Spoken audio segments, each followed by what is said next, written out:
अगर आगे चले तो शायद कभी न थकने वाले सूर्य के सहस्र नाम सुनते सुनते आप थक जाएंगे।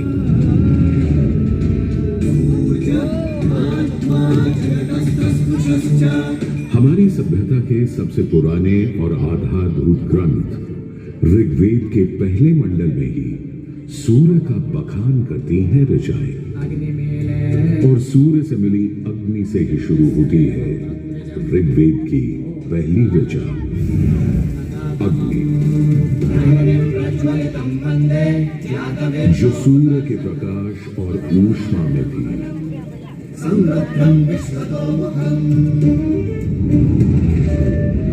अग्नि जो दावानल और ज्वालामुखी में प्रलयंकारी विध्वंसक के रूप में विद्यमान थी। अग्नि जो चौखट पर पहरेदार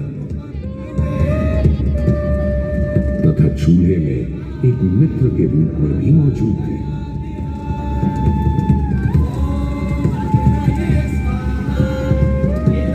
तभी तो भारत ही नहीं, पुरातन मिस्र में रा, दक्षिण अमेरिका में इंती, अफ्रीका में लीजा, फारस में अगी, चीन में झुराम, जापान में कागुत्सूची और कोजन, तुर्की में अलाज, यूनान में हेफेस्टोस हेलिकोस और रोमनों में वाल्कैन और फीबस जैसे पौराणिक अग्नि स्वरूप देवों की कल्पना विद्यमान है।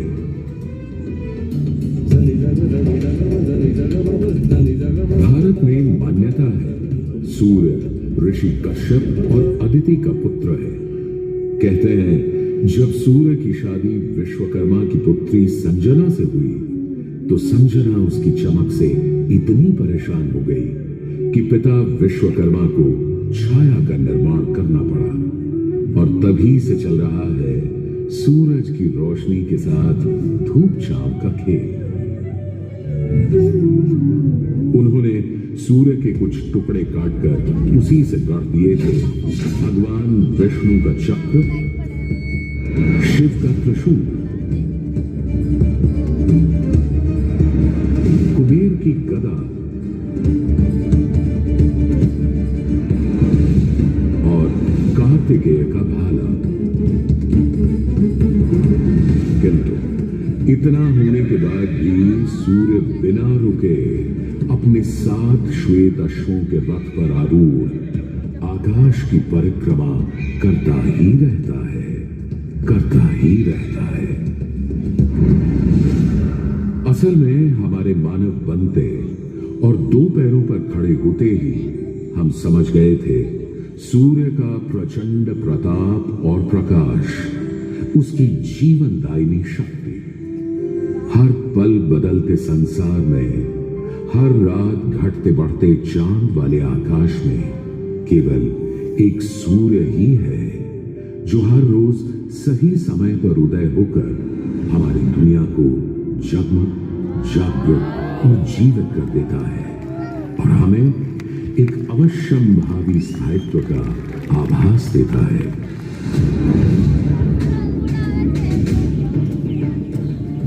सूर्य से ही तो हमारी फसलें, फल, पक हमें भोजन देते हैं। सूर्य से ही तो हमें बादल और बारिश मिलती है और सर्दियों में सूर्य जरा रूठा तो जीना दूभर हो जाता है। पेड़ों के पत्ते झड़ जाते हैं, वन्य जीवन गुप्त होकर लुप्त हो जाता है और पूरी दुनिया बेरंग सफेद हो जाती है।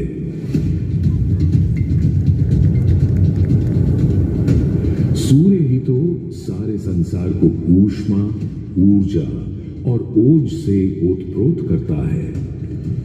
इसीलिए तो ऋग्वेद में कहा है, कांतिमय ईश जनों का मुख प्रकट हुआ है सूर्योदय के साथ। हे ईश्वर, इस आदित्य के उदय के साथ हमें अंधकार, दुर्भाग्य और पाप दोषों से भी बंधन मुक्त कर देना आज।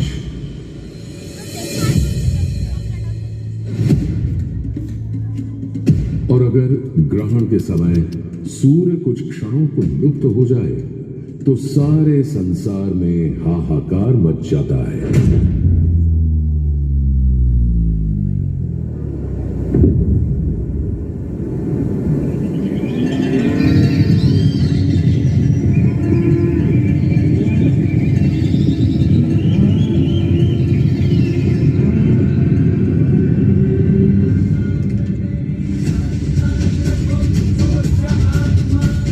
यह सूर्य के अनंत गुणों का प्रभाव ही तो है कि सारे संसार में आदिकाल से सूर्य की अर्चना, आराधना और सूर्य मंदिरों का निर्माण होता रहा है।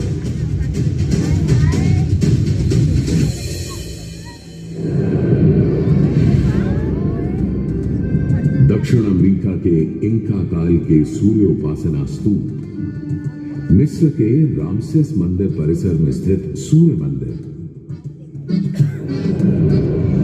रोम और यूनान, चीन और जापान, मेसोपोटामिया और ईरान के सूर्य मंदिर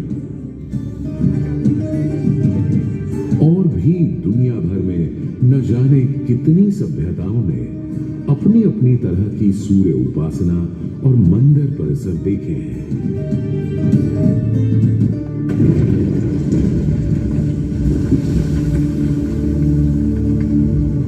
उत्तर में कश्मीर में बना मार्तंड मंदिर, जहां भारत भर के मंदिर परिसरों में सबसे विशाल है, तो पूर्व में ओडिशा का कोणार्क मंदिर सबसे वैभवशाली, पूर्वोत्तर में असम और मणिपुर के सुंदर सूर्य मंदिर देखते बनते हैं,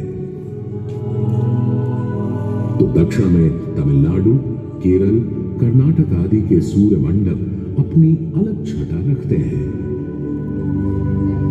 उधर उत्तराखंड, उत्तर प्रदेश, बिहार, मध्य प्रदेश, हरियाणा और हिमाचल में भी सूर्य मंदिरों की हार माला सी बनी है।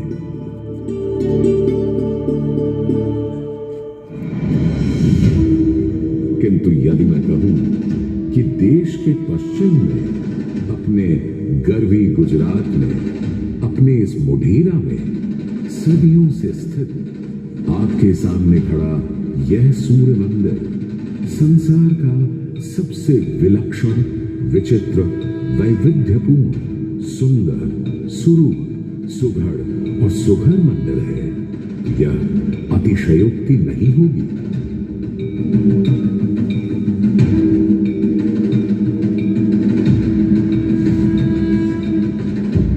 11वीं सदी में चालुक्य घराने के सूर्यवंशी सोलंकी सम्राट भीमदेव प्रथम ने तो यहां एक चमत्कार ही कर दिखाया। सम्राट भीमदेव प्रथम एक बड़े वीर और प्रतापी राजा थे। एक तरफ उन्होंने सोमनाथ का मंदिर तोड़ने वाले महमूद गजनवी से टक्कर ली और उसके तोड़े सोमनाथ को दोबारा से खड़ा किया, तो वहीं पूरे गुजरात में तमाम नए किले, मंदिर, तालाब और वाव बनवाए। उनके अद्भुत शिल्प प्रेम के आज तक साक्षी हैं सिद्धपुर का रुद्र महालय, पाटन का सहस्त्रलिंग तालाब, आबू और देलवाड़ा के मंदिर। वहीं उनकी प्रिय पत्नी रानी उदयमती ने बनवाई थी रानी की वाव।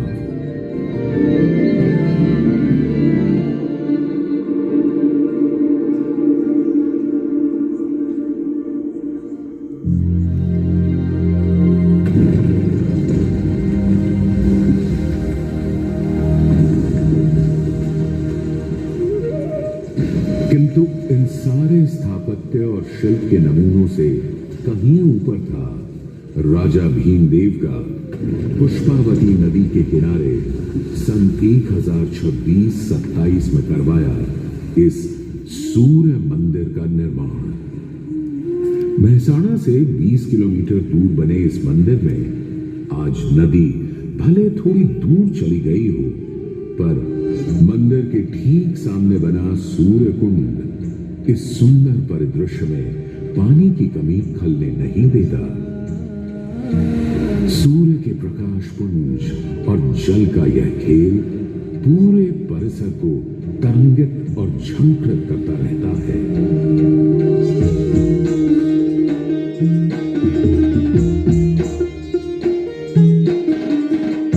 मंदिर के ठीक सामने बने विशाल कुंड में 108 छोटे बड़े मंदिर और उनमें रखी विविध देवी देवताओं की मूर्तियां इस मंदिर को एक अलग खास चरित्र दे देती हैं।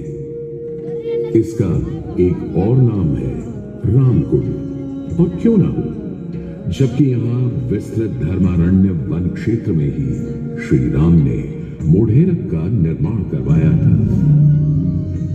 इस कुंड के पानी में मंदिर इस तरह प्रतिबिंबित होता है कि लगता है मानो अग्नि और जल घुल मिलकर कोई खेल खेल रहे हों।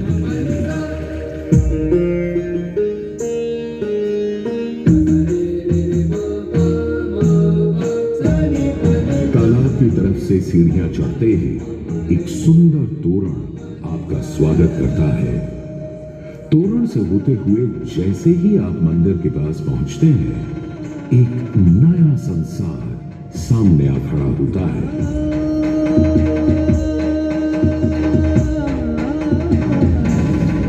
मंदिर के सभा मंडप के सोपान पर बने 12 खंबे साल के 12 मास दिखाते हैं, तो 12 आदित्य और 12 गौरी भी यहाँ पत्थर पर उकेरी गई है। सूर्य देव को समर्पित इस मंदिर में शिव, विष्णु और ब्रह्मा भी विद्यमान है, और इस मंडप के हर कोने में खड़े हैं 10 लोकपाल, यानी इंद्र, वायु, अग्नि और कुबेर जैसे देव। आज भी हजारों तीर्थयात्री यहाँ उत्तरार्ध महोत्सव मनाने और सूर्य को प्रणाम करने भारत के इस विलक्षण सूर्य मंदिर को देखने, समझने, इसकी वैज्ञानिक पहेलियों को बूझने चले आते हैं। संसार और विशेषकर भारत में बने अधिकतर सूर्य मंदिरों की तरह मोढेरा के मंदिर को बहुत वैज्ञानिक सोच समझ से बनाया गया है। पूर्व पश्चिम धुरी पर पूर्वोन्मुखी यह मंदिर इस तरह रचा गया है कि विषुव पर्व के दिन, यानी उस दिन जब दिन और रात ठीक बराबर होते हैं, सूर्य की पहली किरण सीधे गर्भगृह में स्थापित सूर्य प्रतिमा पर ही गिरती थी।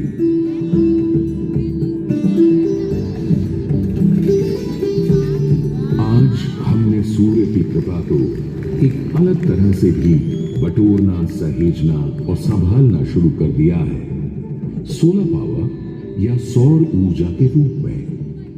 आज जब हमें अपनी धरती और पर्यावरण को खनन और प्रदूषण से बचाना है, तो ऐसे में भी सूर्य देवता ही तो हमारे सबसे बड़े मित्र बनकर सामने प्रकट हुए हैं।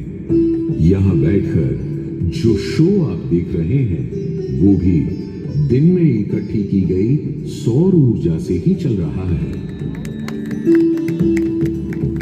और क्यों ना, जब हमारा भारत प्रधानमंत्री आदरणीय नरेंद्र मोदी जी के प्रोत्साहन और नीतियों से दुनिया का चौथा सबसे बड़ा सौर ऊर्जा बनाने वाला राष्ट्र बन गया है,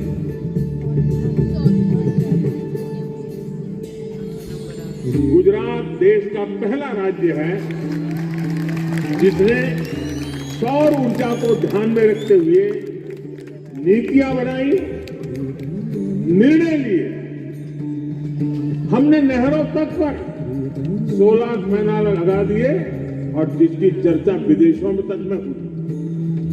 आज भारत रिन्यूएबल एनर्जी के उत्पादन के मामले में दुनिया की चौथी बड़ी ताकत है, दुनिया की।